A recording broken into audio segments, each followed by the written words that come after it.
When I opened the thin envelope from the university's financial office, I already knew what it would say. I had memorized the sting of rejection, not from the school, but from my parents. Inside was a formal note confirming that my tuition hadn't been paid, and I'd be unenrolled from the upcoming semester unless the outstanding balance was cleared within 10 days. 10 days. After 3 years of pulling straight A's, working 2 part-time jobs, tutoring on weekends, and turning down every party and trip that didn't come with a scholarship, this was how my journey was about to end. Please subscribe to our channel and tell me in comments from where are you watching this video. I stared at the words numb. I had already begged them, repeatedly. Just one more semester, I had said. Just until I graduate, please. But their voices echoed in my head like cruel bells of disappointment. "We're strapped for cash, sweetie," my mom had told me with that dismissive tone she reserved just for me. "You know we've got your sister's Paris semester to cover." I wasn't even surprised anymore. My sister, Chloe, could whisper a dream and it would materialize by morning. She wanted to spend a semester abroad to feel inspired. And suddenly, there were non-refundable flights to France, 5-star dorm housing, and designer luggage piled high in the driveway. I, on the other hand, had to submit a full proposal just to ask for $100 to cover lab fees. I'd stopped hoping a long time ago. But this? Them letting me drown while they sipped wine under the Eiffel Tower with Chloe? It was my breaking point. I didn't argue with them when I showed them the notice. I didn't cry this time. I just nodded, folded the paper neatly, and said, "Thanks for letting me know where I stand." My dad looked up from his phone briefly, already irritated by the guilt trip he assumed was coming. My mom sighed. "We're not made of money, you know." I stopped talking after that. Not a single call, not a text. No updates. I figured if I wasn't worth their support, they weren't worth my struggle.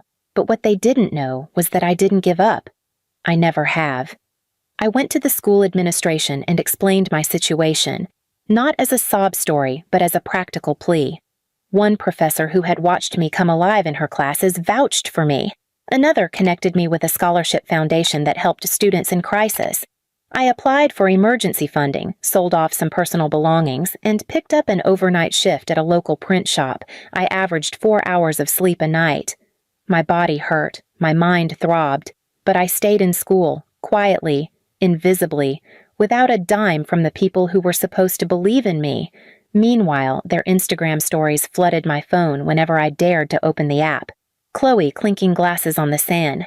My parents posing with her in front of the Eiffel Tower, hashtagging it family over everything. The irony made my stomach turn. The day I walked across that stage, I didn't invite them. I didn't need applause from the people who had bet against me. Instead, I arranged for 2 seats in the front row, reserved, but unnamed. I had a hunch they'd show up anyway. After all, appearances meant everything to them. And Chloe had likely told them about the ceremony when she flew back for the summer. When I stepped out in my cap and gown, top of my class, honored with the department's prestigious award in neuroscience, I scanned the crowd, and I saw them. There, dressed like proud parents, trying to blend in with the crowd they had done nothing to deserve. And that was when the real story began. My heels echoed through the backstage hallway as I waited for my name to be called. The air was tense, thick with nerves from other graduates and the hum of 1,000 whispered conversations from the audience beyond the curtain. But I wasn't nervous. I wasn't even thinking about the stage. I was thinking about those 2 seats in the front row. My parents had indeed shown up. I recognized my mother's distinct laugh from backstage, shrill and practiced, the kind she used when trying to appear impressed by someone richer than her. My father had even worn a suit, something he hadn't bothered to do for my high school graduation, where he showed up late and left early because work emergencies don't wait. I imagine he thought showing up now would magically erase years of neglect. But I hadn't forgotten. I had counted every skipped recital, every brushed-off science fair, every rolled eye when I brought home an achievement Chloe never dreamed of earning, and now they sat in those reserved seats, probably expecting to be thanked. They didn't know I had requested those seats for a very specific reason.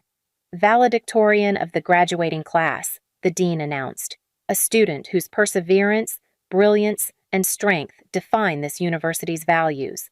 Please welcome Samantha Lee Carter. Applause thundered through the auditorium. I took a deep breath, stepped onto the stage, and looked directly at them. My mother's smile froze mid-expression. My father squinted like he couldn't quite believe it was me.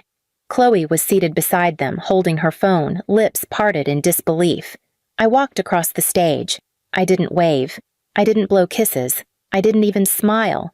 I shook the dean's hand, accepted the scroll, then moved to the podium for my speech. That was the moment I had waited for. Not out of revenge, but for the reckoning. "Thank you," I began, my voice calm, deliberate. This journey wasn't easy, it wasn't linear, and it wasn't always fair, but I'm proud to say I made it here today, with the help of people who believed in me when it would have been easier to forget me. The audience clapped politely. My parents leaned forward, thinking maybe I was warming up to praise them. "I want to thank my professors," I continued, eyes locking with Dr. Miller, who had stayed after hours to coach me through complex research projects. The donors who stepped in to keep my education alive when others walked away, the staff who noticed I was hungry when I said I was fine, and the strangers who gave me grace when those closest to me didn't. Silence, the polite kind, the stunned kind.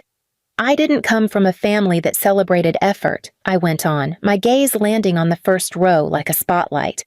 "They celebrated optics, appearances, a perfect Instagram life." Chloe turned scarlet. My mother began to fidget. My father stared straight ahead, stone-faced. "They said they couldn't afford my tuition," I said, not trembling, not crying, and then flew across the world to take selfies in Paris. "They said I was dramatic, that I didn't need special treatment. But education isn't a luxury, it's a right, and I claimed mine, without them." Gasps, then applause. Actual applause, the kind that swells from people who get it, the kind that makes you realize you weren't crazy for feeling invisible. I left the podium before the applause died down. I didn't look back. I didn't need to. After the ceremony, there was a reception. I made my rounds, hugged classmates, posed for photos with professors and friends. I could feel their eyes on me, my parents standing off to the side like awkward guests at a party they weren't invited to. They tried to approach. My father opened his mouth, but I walked past him like he was another stranger. "Wait," my mother called out. "We were here. We came." "So did everyone else," I replied. "But they actually earned the right to celebrate?" Chloe had the decency to look ashamed. She didn't say anything, maybe for the first time in her life, but I didn't need apologies. I wasn't looking for redemption. I was free of the need to be seen by people who chose to be blind. What they didn't know was that I had already made arrangements. The school's alumni committee had contacted me about a job placement opportunity, and I'd taken it. The offer included housing. I'd be moving, out of state, out of their reach and into a future they couldn't control. And as a final act of closure, I mailed them a copy of the university bill they'd refused to pay. With it was a note that read, "Paid in full, not by you, never needed you." They never responded, but I didn't expect them to. Because silence, just like distance, is sometimes the loudest justice of all. Months passed, and life began to bloom in ways I never imagined. My new role at the Research Institute brought me to a city where people judged me not by my family name or social connections, but by my work, my mind, and my presence. For once, I wasn't Chloe's sister or the other Carter kid. I was just me, Samantha Carter, respected, welcomed, and finally seen. I didn't hear from my parents again. No calls, no emails, no half-hearted attempts to reconnect. And honestly, that silence felt like peace.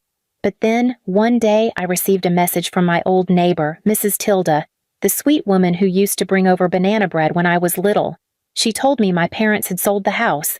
Apparently, they were downsizing after what she called some serious financial missteps. I didn't care to learn the details. But what struck me wasn't the loss of the house, it was that my parents hadn't even told me. They had erased me so thoroughly that even their failures no longer included me. I thought I'd feel bitter or smug, but I didn't. I felt clean free.